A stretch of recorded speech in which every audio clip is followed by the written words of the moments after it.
Shalom. Welcome to Understanding the World with Rabbi David Kaufman. I'm joined in the studio today by Mark Finkelstein of the Jewish Federation of Greater Des Moines, and also by guests from the World Food Prize, Catherine Swoboda and Megan Forgrave, who will be on with us in just a minute. But I'd like to begin with the world in 5 minutes.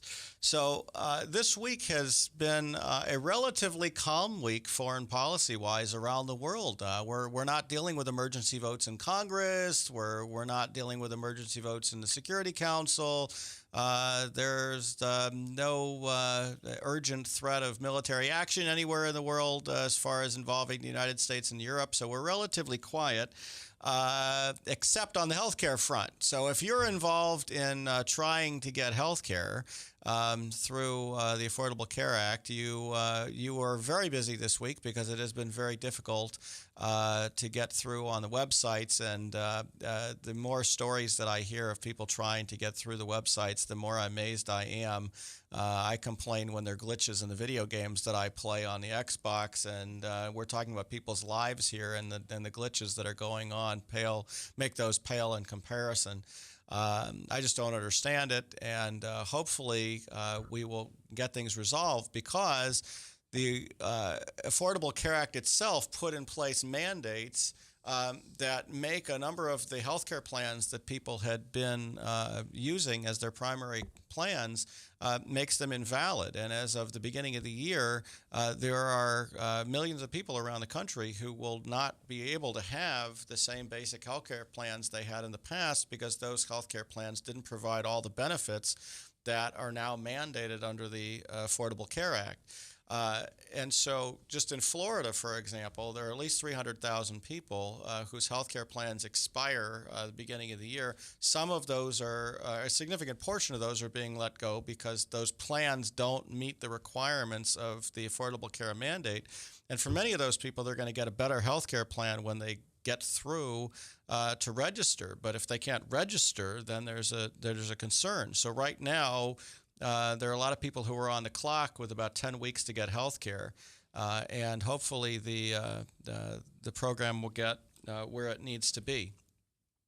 Yesterday, here in Des Moines, Iowa, we dedicated the Iowa Holocaust Memorial, which is on the grounds of the Iowa State Capitol. It's a phenomenal memorial. If you get a chance to come to Des Moines, or get a chance if you're in Des Moines or in the greater Des Moines area to get downtown to see it, it is in the northwest corner of the Capitol grounds, between the Capitol and the Iowa Historical Building. And this memorial is not just a memorial to those who have died. It's an educational resource. It's really a tremendous educational resource about genocide, about man's inhumanity toward man, and about what we can do to stand in the face of evil. It's a tribute to those who liberated the camps and rescued survivors, and it's a tribute to those who continue to fight against genocide around the world. So it's definitely a place that's worth visiting. And as far as the news on the international front, the one thing that is going on that has been making news, at least in regard to the Middle East, is negotiations with Iran about its nuclear program, and the discussion of if and when sanctions are going to be eased on the regime in Iran, so that as part of the negotiations. And there's concern from Israel that those sanctions, which are extremely effective in bringing Iran to the negotiating table, could be released too soon and release the pressure on Iran so that it won't be willing to make the concessions that need to be made. There's also talk about the fact that the timeline for when Iran could be advancing its nuclear weapons program is moving forward. So with that, we'll end our World in 5 minutes. I'd like to thank Dr. Ronald Bergman and Bergman Folkers Cosmetic Surgery and Spa for his support of this program. And we'll be back right after a short break. From the RE/MAX Real Estate Concept Studios, this is Webcast One Live. I'm Brian Leach, owner and general manager of Service Legends. I brought along a couple of the home comfort heroes. Hi, I'm Tammy Wells. I am Nick Wondershad. I'm administrative manager I am the senior technician from Service Legends. It seems like every good thing, when you feel it to the bone that it's good, there's a lot of hard work put behind it. I don't think that you can fake it and have it turn out good. You know, if we seem like, okay, that's just weird, it's just a furnace, why would you believe so deeply in a furnace? It's not just that, you know, we want to show the world that you can have good service. Yeah, I mean, it's your home. You know, it's built into our daily trainings, it's built into our culture, that we're gonna do whatever it takes to have each client say they love us, period. That's why we spend all the hours in the training that we do. And if we guarantee it's gonna be a good experience for you, or else it's free, what type of work do you think we're gonna do? There is a guarantee. Temperature selection guarantee, fixed right or it's free guarantee, comfort guarantee, best value guarantee. All of these guarantees hold us accountable to ensuring that we exceed your expectations. And if for whatever reason we'd fail and we can't make it right, we guarantee all of those guarantees with a 100% money back guarantee. I mean, if you don't think that your technician can fix it right, are you gonna say that to a client? No. You don't have to worry about having a technician come to your house. We drug test, background check all of our team members. We put safe people in your home. Each and every one of our service techs, 400 hours a year in training. You tell it the minute they walk in the door. They know what they're doing, they've done their homework, and they actually truly care about what you want. Because at the end of the day, you're the person that makes sure I have a job. They're gonna be listening. They're gonna wanna know what your challenges are. Then they're gonna come and give you options, and you get to choose. If I'm there to help and I make it easy and painless, I did my job right that day. Well, when it comes to your comfort, safety, and your family, you know, you don't necessarily go buy the most expensive, but you get the most bang for your buck. Oh, it's worth it, because there's a lot of people that will find a way to get it to work right now and then leave and then come back, charge you again, and the cycle just repeats itself. So when I'm out there looking at the furnace, I want to find why it failed today. How can we change the part today with something that you're not going to have to worry about? Is it worth changing the part today? I mean, you can put a lot of money into a furnace. I can fix parts all day. There's good job security in that for me, but is it the right thing for you? I get a lot of the phone calls of after the technicians are there. They're just in awe. They're like, wow, you guys are great. I mean, I don't even know what to say. You guys are great. Everything you did was perfect. It was great. Keep going though, I like this. Just give us a try. I'm gonna take all the risk. I've got the time to make this right. I've got the support to make it right. Just check us out. And if you don't see the value in what we do, I mean, fixed right or it's free or 100% money back. enough said. Shalom. Welcome back to Understanding the World with Rabbi David Kaufman. And I'm joined in the studio by Mark Finkelstein and also by Catherine Swoboda and Megan Forgrave. And I wanted to start with Mark. Mark, let's just talk briefly about what happened yesterday with the Iowa Holocaust Memorial dedication. Well, on a semi-cloudy day, we lucked out because it didn't rain till afterwards. We were able to gather members of not only the Jewish community, but other communities as well, at the site of the memorial and take some commemorative pictures.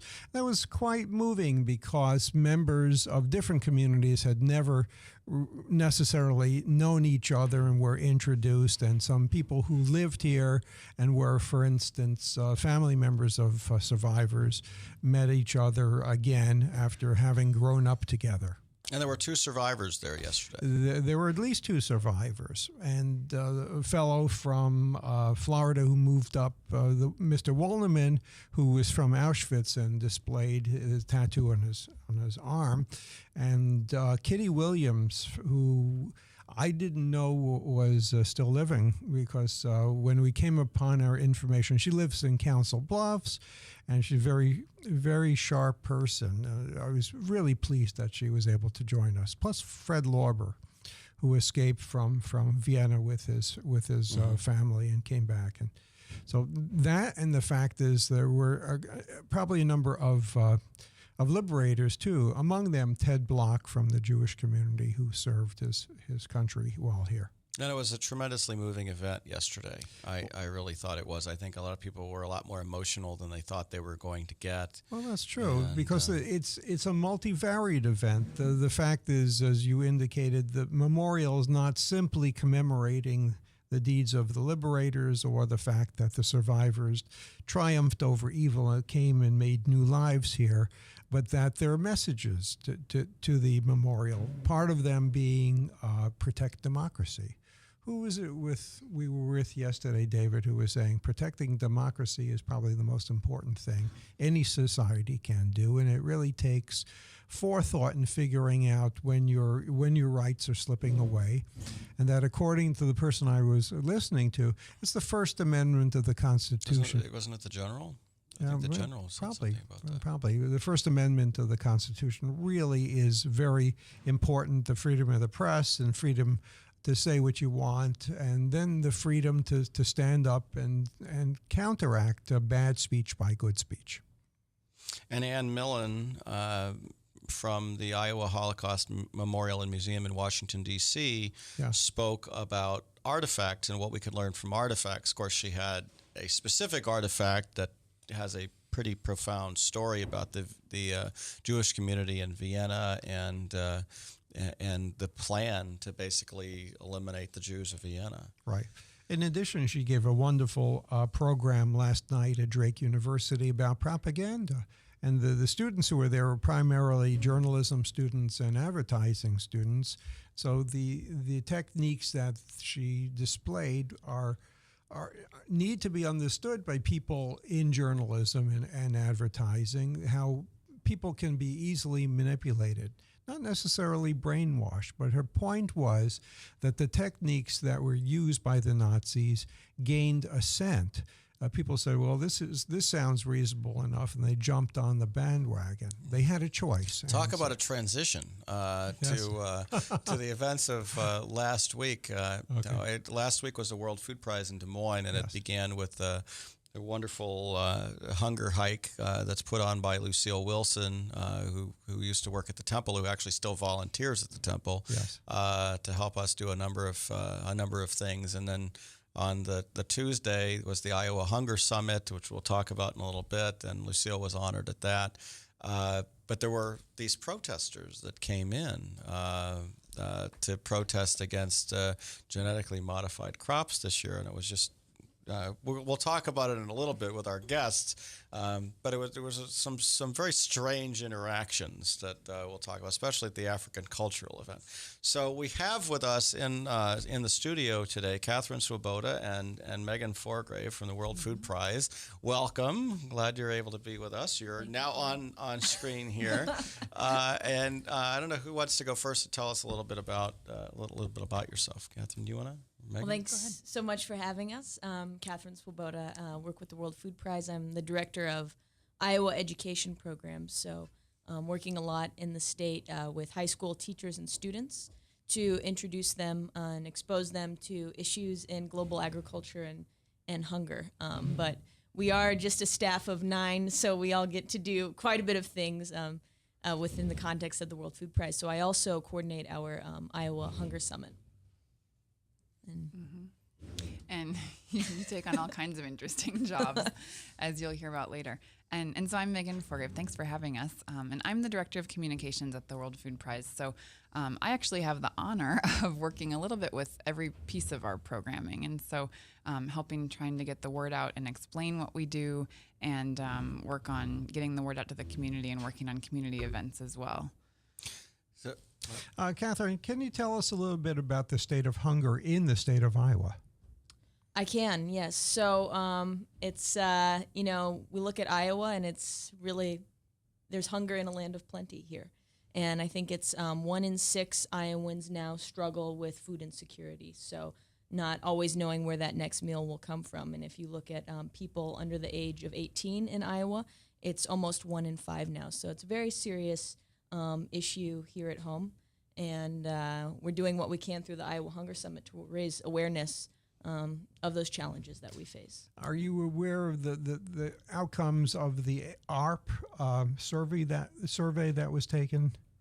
I am, and we actually, it was very exciting last week at the Hunger Summit. We unveiled the results and partnered with AARP.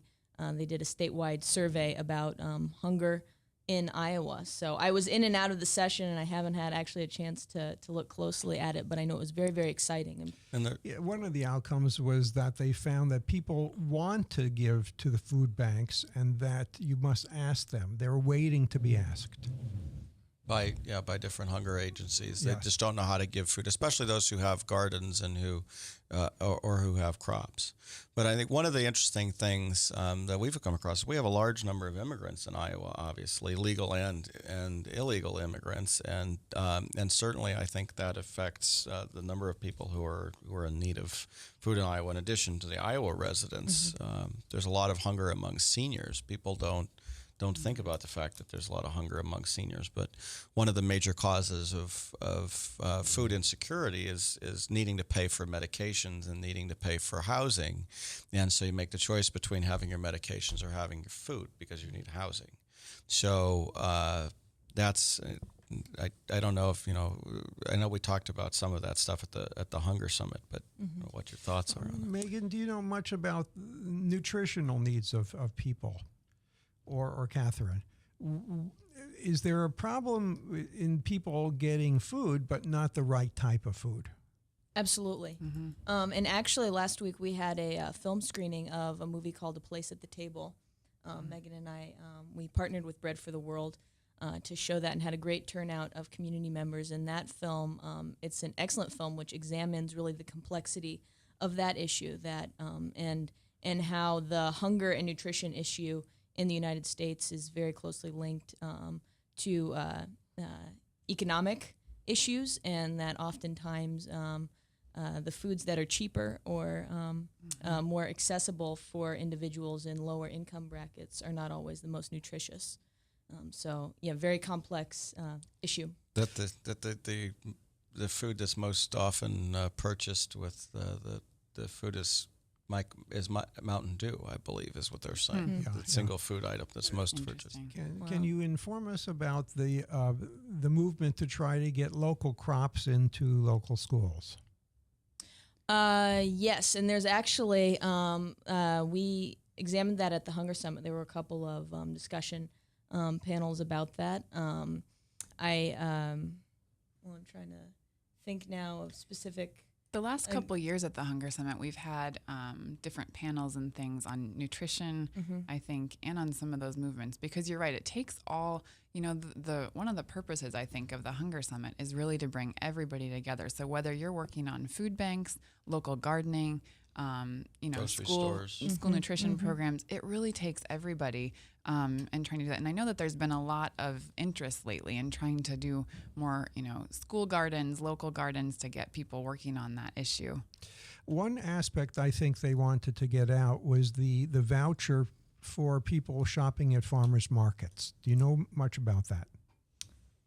Yes, it's really coming to the forefront, and I think just as Megan was saying, that this is really burgeoning in terms of people's interests, and so I don't know specifically what you were thinking. Well, somebody indicated that most people don't know that there is a voucher available for purchase of farmers markets products, and then the big question is, how would people clue into this topic? How would they research it? Well, it's probably just a joint effort of everybody trying to get the word out. I know I have noticed, just at the Des Moines Farmers Market, some of the signage up saying that, certain stands, we take the vouchers, et cetera. But you have to get people there first probably. So it's probably, a matter of whether it's the social agencies working with low-income people who are using these vouchers, churches, other, Food pantry, food Iowa shelter, pantry maybe, people, I don't know. everybody trying to get that message spread probably. You have a situation in which basically each state should have something like this. And we have the capacity, I think, to pull it off more than most, thanks to people like Catherine and Megan who do wonderful work and arrange all this stuff. But let's talk a little bit about what happened at the Iowa Summit in general, and what is the Iowa Hunger Summit? What happened at the Iowa Hunger What Summit? happens at it? So the Iowa Hunger Summit is really Iowa's largest annual gathering of individuals and organizations who are working in Iowa to confront hunger, either here at home or abroad. So it's the kickoff to World Food Prize events week. And this year we had close to 700 people attend. So a great turnout. And the day is really focused. It's comprised of discussion panels and speakers and workshops, all focused on what Iowans are doing to address hunger issues here, and then also abroad. So this year, the day started off actually with a discussion panel organized by Des Moines University and the Healthiest State Initiative, talking about the progress that's been made with that initiative, especially in addressing nutrition issues. And there was a fruits and vegetable priority area that's a part of that program. So what's been happening in Iowa over the past couple of years with that, we unveiled the results to the AARP survey. We had the former Commissioner of Agriculture from California, A.G. Kawamura, come and talk about this global challenge of feeding 9 billion people by the year 2050. There was a group of Iowans working. Oh, yes. AG is also the one who talked about the fact that the organic crops in California growing roadside and the issue that he had mentioned something about having fields of crops growing along the road, but they had agreed to grow them as organic crops. And one of the issues that comes up is how stable your food supply is. And so he had mentioned that he was growing strawberries alongside the road. I remember this conversation because it struck me. And that they got a fungus, and that if he used any plain old fungicide on it, it would have saved the whole crop. But because he wasn't able to use a fungicide on it, and the whole crop ended up dying, and it was a large acres of crops. Now this is do these just something that controversies come to play in the World Food Prize organization? Do you think about it, and is there discussion within the staff, especially on these issues? Megan? Well, we have, and especially this year, in recognizing kind of the pioneers of biotechnology with our prize this year. We've heard from both sides. We've heard the science world and kind of people who've been familiar with biotechnology and the science of that for the past 30 years say, oh, it's great that we're finally recognizing this. It's the key to the future. If we can get the right favorable genes into the right plants, we can grow more food, more nutritious food. It'll be great. And then we hear from, kind of the other side, and especially there has been this kind of organic food movement lately, the past several years, people who want to get back to, doing things without the pesticides and things like that, who, have, or people who are kind of, anti-corporation, and then a lot of the food system, does use, corporations just for a variety of reasons of how our system has grown over the years. So we did have protesters. And it is interesting, though. I mean, you do have to think about if you're trying to produce a lot of food, there are reasons that they started trying to breed seeds that way. In the past, there was a big concern about using too much pesticide. And so, if you can breed, you have like the Roundup Ready seeds, for example, and crops, you don't have to use as much pesticide. So it's kind of one hand or the other. Do you breed things a certain way? Do you have to spray things more? What other kind of biocontrols can you use if you're not going to use a fungicide or a pesticide? It's very complex when you get into all of these things. So there's a lot to discuss about it. Yeah.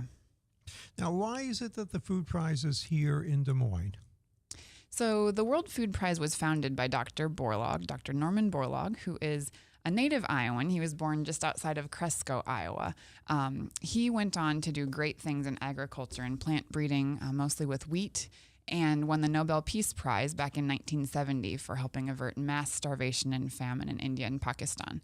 And so he had actually started the World Food Prize to become kind of the Nobel Prize for Food and Agriculture back in about 1986. And he started it in New York, actually with the General Foods Corporation sponsoring it. After a couple of years, though, they were bought out by another company who wanted to discontinue. So people here in Des Moines had gotten interested and said, Iowa is the breadbasket of the country, and Dr. Borlaug is from here. Why don't we host it here? And so back in about 1990, I believe it was, John Ruan and the state legislature and lots of people in the Des Moines community came together to bring the World Food Prize here, and it's been here ever since. And Catherine's got a story about Norman Borlaug.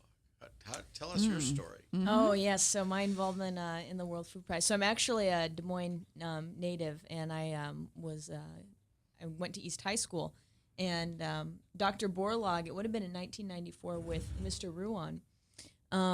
They decided, they've got this international symposium and this prize, and you're bringing really the world's foremost thinkers in these areas to Des Moines every year, wouldn't it, we need to get young people involved. And even, we're in Iowa, which is a state synonymous with agriculture, but even in the rural areas, fewer and fewer young people come from farms and have that connection to the land. So they really wanted to provide a way to inspire young people to care about these issues and be exposed to these issues. So I was one of those young people, I guess you could say. In high school, I had some teachers encourage me to participate in the Youth Institute, and I really had the honor of meeting Dr. Borlaug a couple times. That was very inspirational when I came to the World Food Prize. What was he like? Oh, very, very humble, very down to earth. You'd call him Dr. Borlaug, and his response would be, "Call me Norm." Mm-hmm. And very, very interested in young people, and that was, yeah. It was The World Food Prize, I think, it gets misunderstood by a lot of places. I think a lot of people, at least that I talk to, who work on the organic stuff, especially outside Des Moines, seem to think that it's all about corporate culture and it's all about supporting the big companies and that it's not about hunger as a primary issue. And I try to explain to them that's not the case. And what are your thoughts? How does the World Food Prize respond to that stuff? Well, I would say, Ambassador Quinn, who's our president now and has been here for about the past 13 years, I think. When he first came here, and he would tell the story of how at that time the World Food Prize maybe brought 50 people from outside Iowa. It was very small. It was maybe a half-day event. Didn't get a lot of attention. And not a lot of people were talking about food security as a critical key issue at the time. To his credit, I think what he's been able to do is really engage more people, be it, the heads of companies, political leaders, grassroots leaders, farmers from around the world in different organizations. And so now, we have grown, and we are now bringing all of these people here. And so in my mind, that's a great thing. You have a lot more people. You have people at the top levels of these agencies and companies thinking about this stuff. So who is here to tell us? It's one of the things that I've always been impressed by, especially this year. Is who is here? Where are they coming from? So this year we had, I'm thinking, including our Youth Institute, we had over 1,500 people here from about 70 countries. That's a lot of people coming to Des Moines, Iowa, first of all, from a lot of different places. And they're coming from all different areas. So we had, for example, some of the keynote people this year. We had Tony Blair, the former Prime Minister of the UK, here with Howard Buffett to talk about a new initiative that they're doing called 40 Chances, trying to invest in Africa and getting new people, young people to do some work there.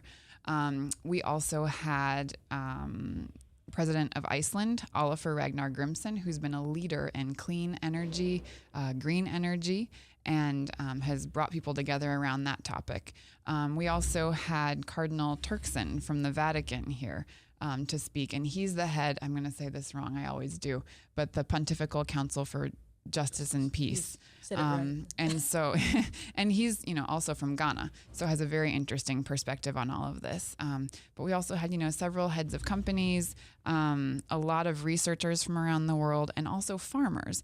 And what we've always tried to do, which I've always heard people say makes this conference kind of different than a lot of others, is you bring all these people, even the farmers from all different countries, and you put them on the stage together. So it's not just those top people, but we're bringing in people who are on the ground, people who are actually doing this stuff day to day to talk about what are the issues, what are the problems, how can we move forward. And I attended the African Cultural event. It was honoring Charity Mutegi for her research on aflatoxin in Africa.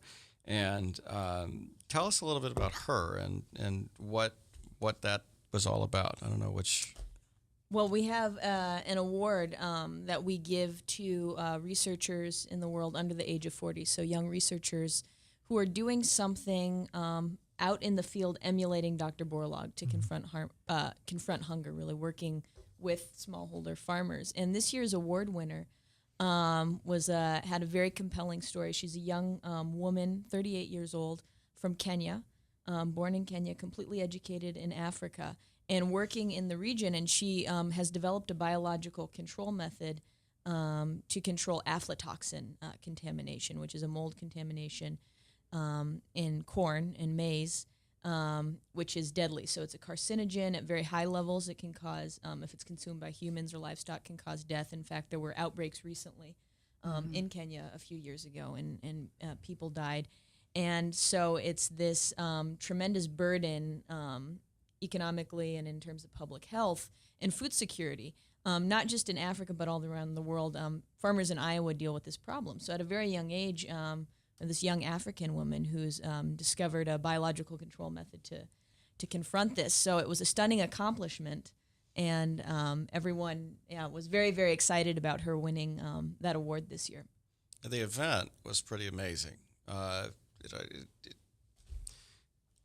One of the things that I was talking about it earlier on with the protesters coming to events is, there were these anti-GMO protesters who were, carrying signs, poison kills, and GMOs kill, and all these things, and we're standing there in a crowd of, maybe 300 people or so at one point, of people who are refugees from Africa, almost all of whom survived because they were eating those GMO crops in a number of these places, or they were, being cared for by, U.S. aid coming over from Iowa and other places in the U.S. There's stories in the Sudanese community that the reason that a lot of them ended up in Iowa is because the food that they got from USAID when it showed up in Sudan said from Iowa. This is the place where food comes from, But the charity said that she didn't have the kind of reception she had in Iowa when she came back when she was in Kenya and won the award, that they didn't celebrate her the way they did here, with people from Burundi and Togo and Kenya and South Sudan and Sudan, and it was a pretty amazing cultural event. And I was standing there at one point at the event with a research scientist from Pakistan, and I think his name was Muhammad, as a matter of fact, and he says, "Oh, you're a rabbi." He doesn't speak English very well. I said, "I'm a rabbi," and he says, "You're Jewish, right?" And I said, "Yes." How many Jews the man had spoken to? Not that many Jews coming from Pakistan, and he's coming straight from Pakistan to speak here, he was trying to explain that he believes in science, because he was talking to an Al Jazeera reporter who was there doing a story on the protests, not doing a story on the World Food Prize or hunger, doing a story on the protests, because that's what people want to know about. They want to know about the protests. But I thought it was a pretty amazing event to have people from multiple different countries in Africa, and some of the other guests who were there from overseas had never seen anything like that, because it wouldn't happen in Africa. You even have people from multiple different African countries doing this kind of rah-rah Africa kind of thing. So there's a social edge to the World Food Prize and bringing people together who would not normally speak with each other. It's an amazing, which is wonderful. It's Yeah, it was a very poignant moment, I think, and something that, one of those things that can only happen in Iowa. And Dr. Africa is very central to the World Food Prize. And Dr. Borlaug, his dying prayers were for the African farmer. And he focused the entire, last portion of his life on Africa. And we have, just countless partners and friends at all different levels in so many African nations at the World Food Prize. So it was just, we were so proud to be able to, partner with the African community here for everyone really to stand together in solidarity around this issue and send a strong message about that. Here in Des Moines and at the World Food Prize, we can celebrate a great accomplishment like this and stand up against hunger in the way that we did. So, I think the award for this Kenyan female scientist was overshadowed by the protests in the world press, but it was certainly made a huge impact on the people from Africa in our community. They were so proud, and one of the scientists from the World Food Prize who was there as a guest from I think from Kenya, I can't remember where he was from, was saying it's a big deal for a female scientist to win an award like this, to be recognized like this. It's a big deal in Africa, and I don't think people are paying attention to the right message in a lot of the program. But And that certainly carried over into the interfaith service that was held that night. David, can you describe that?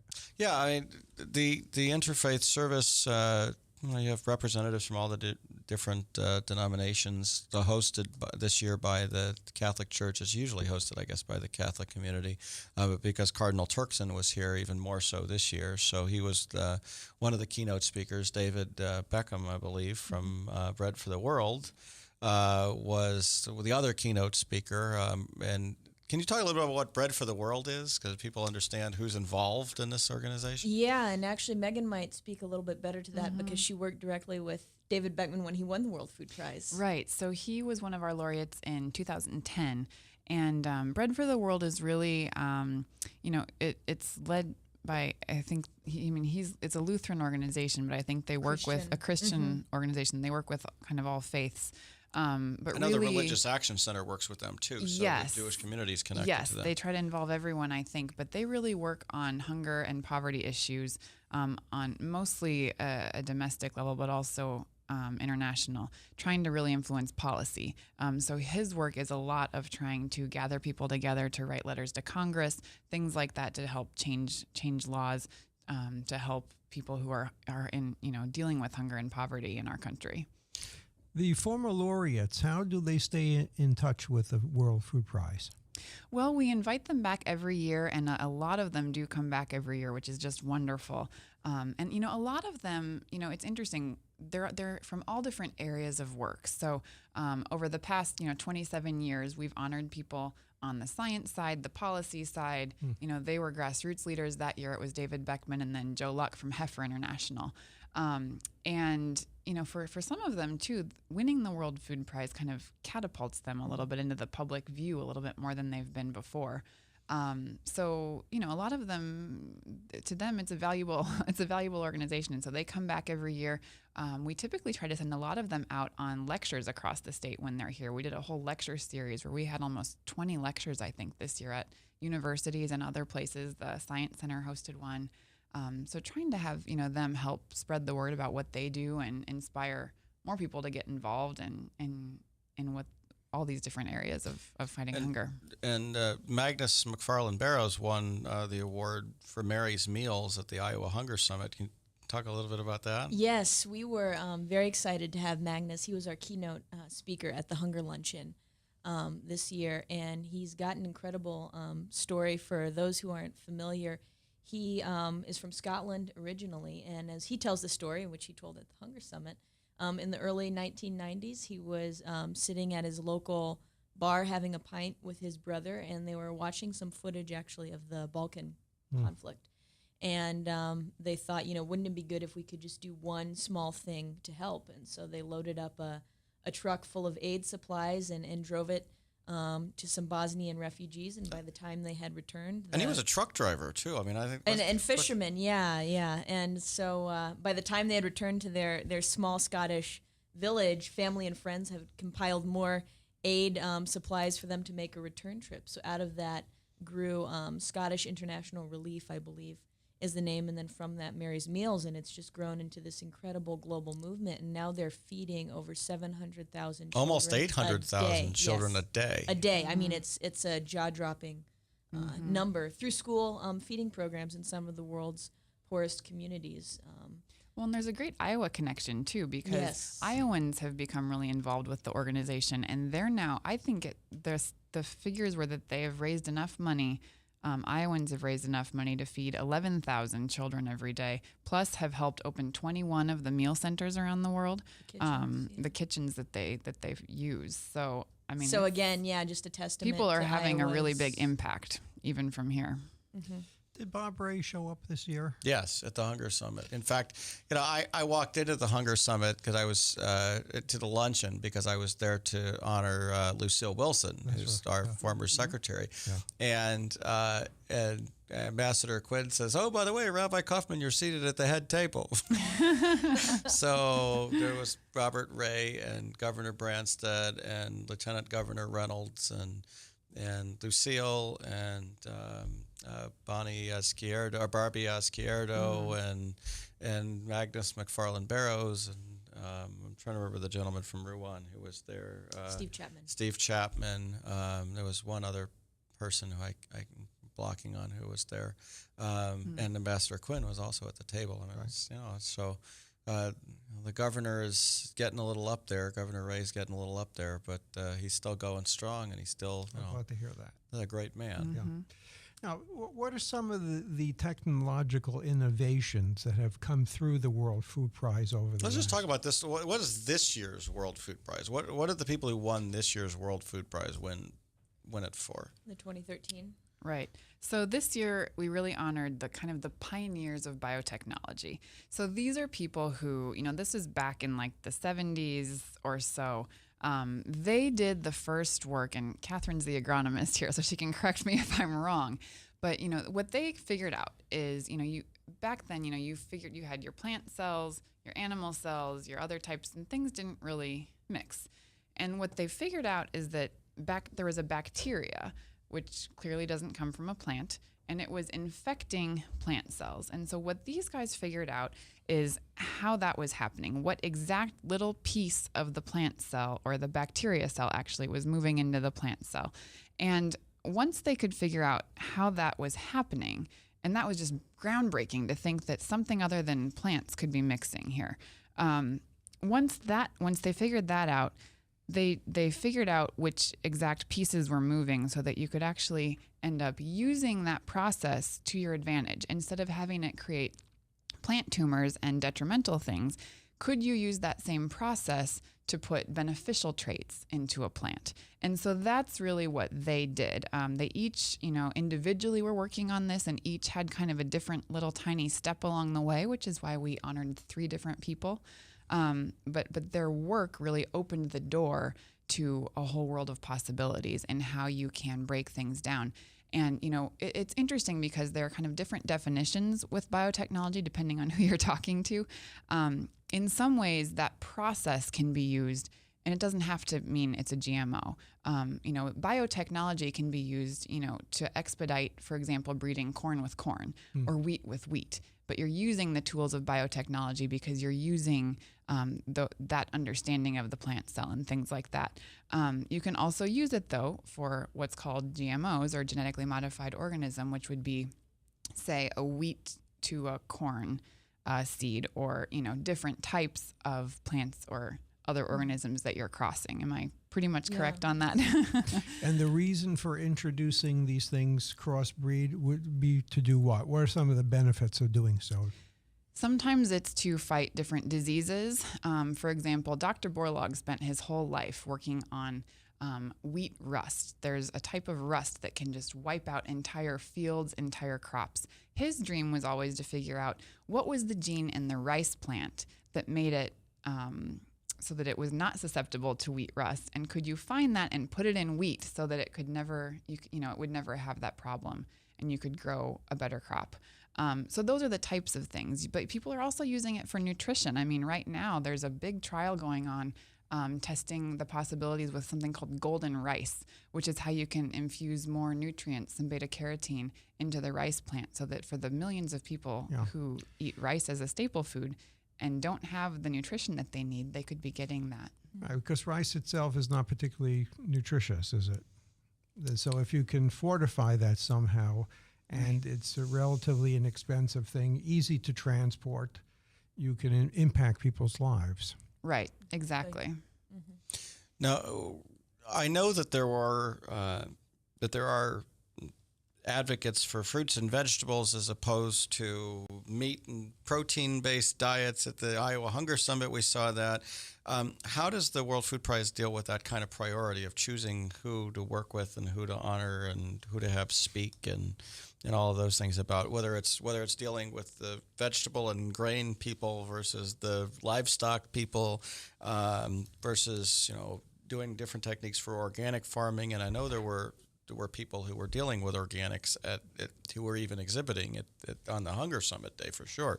How does the World Food Prize deal with all of these different groups of people? I think people who don't know a lot about it think it's kind of a monolithic, big company advocating organization, and I don't think that's really true. So.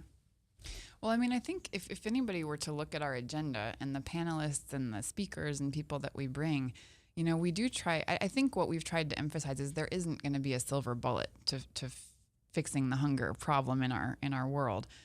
You know, that GMOs and biotech offer a lot of promise, but you know, you also have to have biodiversity. You have to have vegetables, but I think, you know, trying to look at all the different kind of facets of hunger. You know, you also have a growing middle class right now. You know, you've got a lot of people who are coming up out of poverty, which is great, but that means the first thing they're going to add to their diet is protein. Yes. So, you know, how do you provide all of these things and deal with all of them? And so the Borlaug Dialogue, that's one reason we have this whole 3-day conference, is because there are so many issues to talk about. It really takes at least that long to get them all on the agenda. And I don't know if you would add anything to that, Catherine. No, I think that's right. I mean, we really, you know, do our best to serve as that forum where really all different viewpoints can come together, and you even see among the World Food Prize laureates who are, I mean, this illustrious group of individuals who have made contributions to fighting hunger through such a diverse set of avenues, anything from the sciences to work in government. And if you sit them down at a table and talk about these issues, they're going to disagree with each other. I mean, they agree. We all have this common mission and goal, but there is a lot of disagreement, and that's what happens with, you know, science is controversial, and food issues are polarizing. And so anything we can do to foster civil discourse and try to get people at the table, that's what we're endeavoring to do.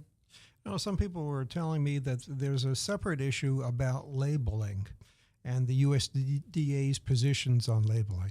Do you know something about that, or it could lead you into Talking some about labeling organic stuff versus labeling non-GMO type stuff? There's maybe some politics and seemingly preventing labels from saying we are not a GMO. I think there are issues even just with their organic label. Well, there are different issues of defining. I tried to look it up, and I'm not even sure I can understand it, to be honest. When I went through what qualifies as organic and what doesn't, and the discussions are especially though with this GMO controversy. Have you dealt with some of the labeling issues? Has it come up in discussion? It has come up in discussion, and I'll say even among our 3 laureates this year, even they disagree on how, you know, what types of labels should you encourage, what shouldn't we encourage. It's very difficult. And, you know, actually the Des Moines Register put on a forum last week about biotechnology and GMOs. And one of the people there I thought had an interesting take on it. I think she was a nutritionist from Iowa State, talking about how even if we all agreed that you should, you know, label things as GMO or organic or whatnot, you know, you also then have to figure out what qualifies, because something about, you know, if something is a GMO, by the time you boil it down and the cooking process, the certain proteins don't end up being in the final product. So then do you label it as GMO or do you not? So it gets very complicated very quickly. So I think, you know, that's going to be one of those debates that I don't know what the right answers are or how you even get down to them. In terms of Iowa, is there concern about shrinking number of acres devoted to cultivation of foods? Or growers. Or growers? Big farms. Well, the big farm thing is different from... What do we know about the acreage in Iowa? Is it really decreasing in terms of cultivating foods on those acres? Are there fewer acres available for food production these days, or don't we know? I think some of that, Mark, has to do with the biotech industry, the biofuels industry. Yeah. That some of the acres that were being used to grow food corn are now being used to grow fuel corn. Oh. Okay. And so there's a significant number of acres that basically have moved out of food production into fuel production because the corn prices are so far up. That's why corn became so expensive. In addition, I guess there's the sprawling, urban sprawl, they call it, the changing acreage from growing facilities to housing or... What we're evidently seeing in Iowa, and I mentioned this at the Hunger Summit, was that people are now, more and more people are growing gardens, or having gardens growing their own food. Yeah. For actually growing food as opposed to just having, pretty flowers. they're trying to raise their own crops, and that's part of why when they did the AARP research, they were surprised to find so many people even had food to donate, had crops to donate, fresh food. because if you've got a quarter acre, you could end up with a sizable garden, and if you're producing huge quantities of beans and other things in your garden, you have stuff to give away. Yeah, is that ISU extension groups purview to help people? There are also school gardens, community gardens. Yeah. They're encouraging all this stuff.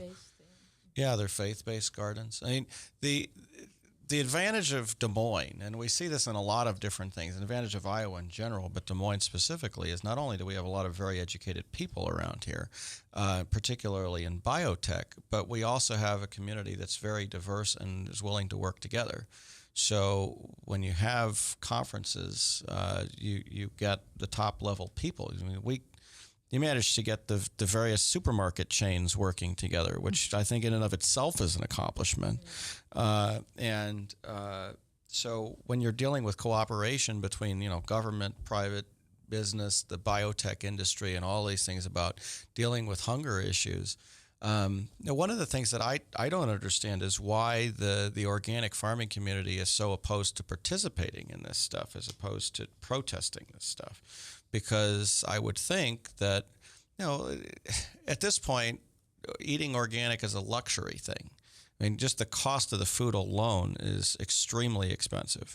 And when you're dealing with how you're going to feed impoverished populations in India or Pakistan or Southeast Asia, they don't have the choice of, we can have, 1,000 acres go under because of some blight that comes across. They have to have their food or they die. And we can have, the crops in my backyard rot away, and I'll just go to the supermarket. So, for me, I kind of see some of these things. There are reasons to work toward more organic produce. Pollution of rivers and streams, fertilizers, and all kinds of other things. These are all very real important, real issues. considerations. And I have to say, I heard people at the World Food Prize, scientists and people who work for the World Food Prize, talking about these issues during the World Food Prize. It's not like they're ignoring these issues and saying they aren't a problem. They understand that they're there. But I think that some of the GMO protesters don't understand the fact that if you don't have those GM crops, you've got a lot of starving people. If you're in India and you don't have those GM crops operating in India, you're going back to 1930s with, 10 times the population, 20 times, 100 times the population. I don't know what the population was then, but a lot more. And there's no way you feed them. I think they need to be part of the discussion, and I don't understand why they're not. Are there some questions that you as staff of the Food Prize would hope that the general public would wrestle with? Well, really I think good question. it is. I mean, these obviously the questions we've been talking about. Oh, Or yeah. resources that the World Food Prize has, a website or other What should we places know that we don't know? people can use. I think trying to foster a balanced discussion is the hardest thing. I mean, especially this year with the Tell biotech. us about it. Well, yeah, I mean, I think, we have heard from both sides, and even for myself, for example, not having a scientific background, trying to delve into all this so I can help explain it to people. There's a lot of information out there that is it's way to one side or way to the other.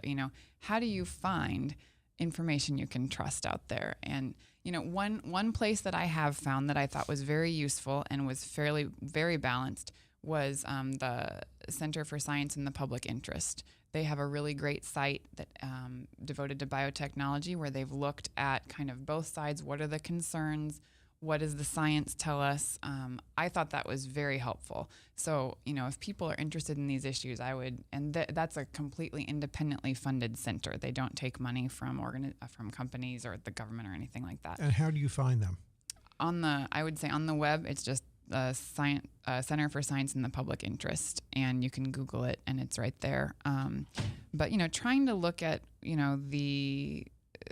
looking at other people's perspectives and being open to, I think, reading all kinds of different information. You know, I think so often, and this happens to a lot of us in everything in society, it's easy sometimes to read things that you agree with and not necessarily always things from the other side. So that's just what I would encourage, is people to have a healthy dialogue and be open-minded when they read different types of studies and information. Yeah, and if I may, for those individuals who are interested in becoming involved in these issues in Iowa, visit iowahungersummit.org, and Rabbi Kaufman can talk about this. He's been involved in there, but you will just find a rich amalgam of people from all across the state who really care about these issues. Either they're experts in it, or they want to learn more, or they want to, make a big impact or a little impact, but you can find a lot of people who are very inspiring right in your backyard who are working to try to contribute. So You may need a new ballroom next year. I think we're getting pretty close to packed. growing There was, right out of the ballroom. sardines in there this year. You know, the first time I went to the Iowa Hunger Summit, I guess, was the first one, and there weren't that many people at that. And now we've got school groups coming. We've got social workers who want to deal with the hunger issue. We've got people who are interested in biotech at Iowa State and other places there, and it's a great program. There are a lot of challenges that I think don't get addressed. One of the ones that I hear about is biodiversity and the fact that if you have one crop that kind of overwhelms everything else because it's going to grow much better in whatever location, everybody wants to grow that. It's going to be the cash crop, and they stop growing the other stuff. And then you have situations in which there's only one crop growing. But if you have 50 other possible corn crops, none of which are going to feed the population in the local area, and all of a sudden one does, you're going to tell people to not grow the one? I mean, these are the kind of discussions that need to be had, and there needs to be some way to say, okay, we don't necessarily want to bring these. And they happen at the World Fruit Prize, these discussions about that certain crops are going to overwhelm other crops, and we need to maintain the other crops, the rarer crops that don't necessarily grow everywhere else. We lose all this stuff in the public discussions, and there's this fear of corporations out there that corporations can't do anything good, and they just don't understand that corporations do a lot of good because they have the resources to do things that individuals can't do. The history of biotech ends up being one of resources make a big difference. And the other thing is, if you read 1491 and 1493 by Charles Mann, I don't know if you've read those, he will tell you that all the crops in North America are all biotech, including the original, all the varieties of maize in South America and Central America, that they're all human engineered over time. But that's getting to different issues. So we've just done the Fruit Prize for this year. Are you already at work on next year? Yes. Yes. We are. Yes. Can We you start give us hearing some back hints? from people already. Okay, what do you think? What's happening? Well, next this year will stage? be the Borlaug Centennial. So we kind of kicked that off this year, but this whole next year we're really going to be focusing on that and looking back at Dr. Borlaug's legacy and kind of what does the next century look like. And in March, actually, March 25th will be his actual 100th birthday. And we're hoping that day we'll be installing his statue in the U.S. Capitol. Wonderful. So Tell that'll us be about exciting. that. So that every state in the country gets 2 statues to represent them in Statuary Hall. And the legislature here in Iowa approved taking one of ours out. We have, I think, 2 Civil War era people. And we're going to be putting Dr. Borlaug in as kind of a contemporary, one of our heroes. And so Ambassador Quinn has been chairing that committee, but it's made up of a few different people from across Iowa. They've got it, it's in the works, and hopefully we just have to get all the papers signed and everything delivered to the Capitol by March 25th. Very exciting. It is. Yeah. So it's been wonderful to have Catherine Swoboda and Megan Forgrave join us on Understanding the World today. Next week, we have William Daroff from Jewish Federations of North America joining us. And I hope you have a wonderful week. I will see you next week on Understanding the World.